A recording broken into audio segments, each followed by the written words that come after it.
congratulations on the film. Thank you. Thank you. Catherine, you had worked with Tim Burton before. Tell me a little bit about what you thought of Frankenweenie when it first came your way. The short film or this film? Well, the short film, because I was going to ask you if you were aware of the sort of the legend of Frankenweenie and how long he's wanted this to be a feature film. I had no idea. He's been thinking about doing this all these years, but now my theory is that was his original idea, that he wanted to make a full-length feature, but he wasn't Tim Burton yet, and he didn't have the money, and so he did that presentation, basically. It was like a pilot for the movie in CalArts, and I loved it. Just, I forgot that it was live action. Actually, which is so stupid on my part. And I forget that this is animated, so I have a problem with these things. Richard, you don't need to be...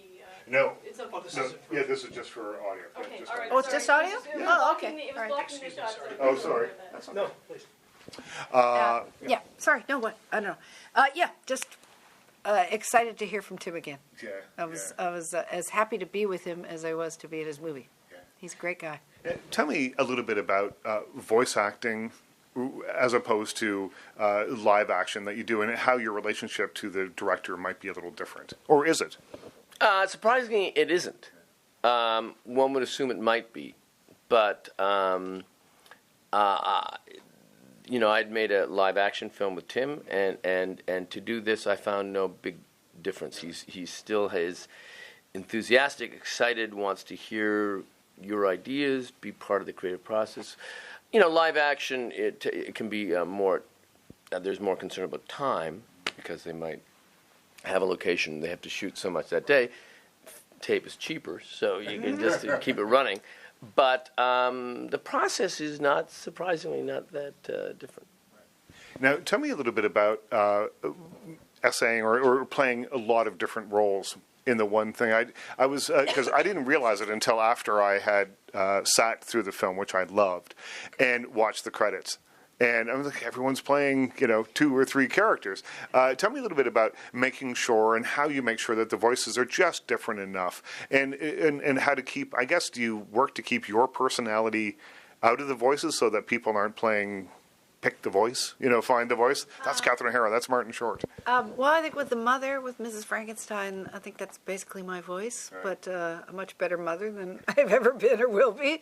I hope I've had my moments, but the best I could be as a mother. Right. So that was, I didn't worry about, and I watch that and I don't think of me Right. at all or my voice, because it's written beautifully and the characters act so well. Those figures, the way they've been manipulated by hand, act so beautifully. And then with the other voices, I don't know, you kind of, the first thing you think, I think, maybe I do anyway, you're more confident, is doing 3 voices, like, how can I make them sound different? But then you have to let go of that fear and just jump in and offer something and let Tim guide you to where, Right. where you have an actual character different from the others. And for you?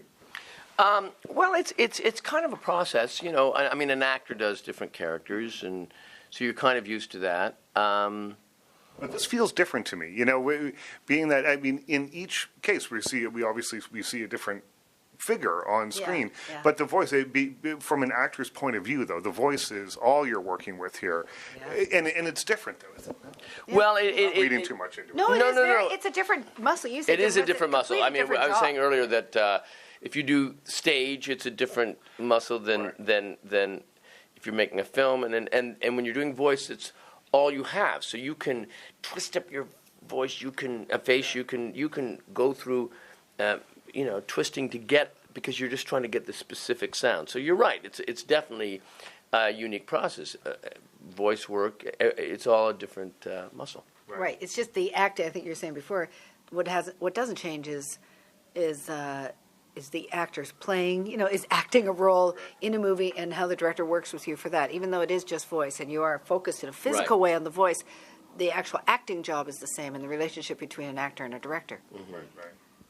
This film, I love, like, when you see the poster, you think that there obviously, there's homages to old horror films here and that sort of thing, but I think kids will love it. And I think that we often underestimate what kids can take, how far you can push kids in terms of showing them things that are a little scarier or things.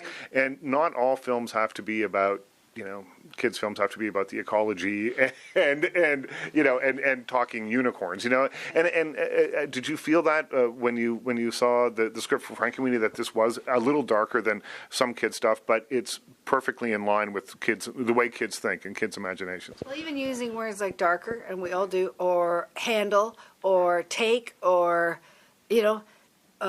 those are all adult terms for what we think we're putting kids through this. I think kids are way more open to the experience and the story, and that's why we should be careful what we subject them to, what we put in their beautiful, fresh little brains. But no, I think they're very open, and I think so many kids' movies, especially animated movies, start with a dead parent. It's already happened, right. But it's like the writers' worst fear in the world is a dead parent, I guess, and what it would be, life without them would be like, I think, for their child.